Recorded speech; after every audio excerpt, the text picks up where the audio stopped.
Thank you, Dr. Winstrup, and thank you to the Whip for all that you do for our veterans and our service members.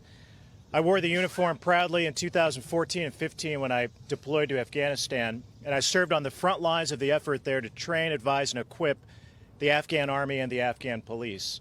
And as a foreign military sales officer, my job was to help on the front end and the back end of acquiring American military equipment to turn it over to the Afghans and train them on how to use it. So you can imagine how shameful I find it that today all of that equipment has fallen into the hands of the Taliban. Because of the negligence of this administration and the hasty retreat that they led out of Afghanistan, they have left $85 billion worth of American equipment in the hands of our enemy, the Taliban. 75,000 vehicles, over 200 airplanes and helicopters, over 600,000 small arms and light weapons.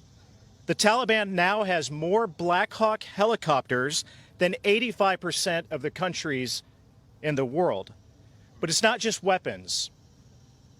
They have night vision goggles, body armor, and, unbelievably, the Taliban now has biometric devices which have the fingerprints, eye scans, and biographical information of all of the Afghans who helped us and were on our side over the last 20 years. There is no plan by this administration to get those weapons back.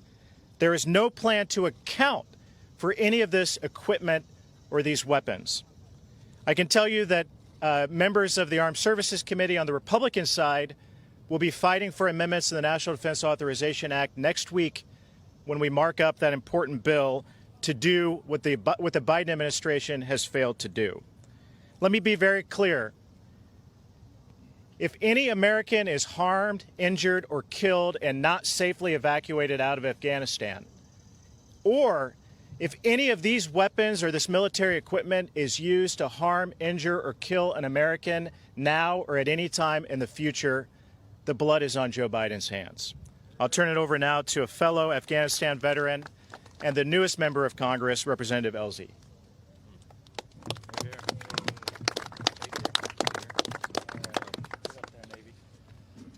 Thank you. My name is Jake Elzy, as you mentioned.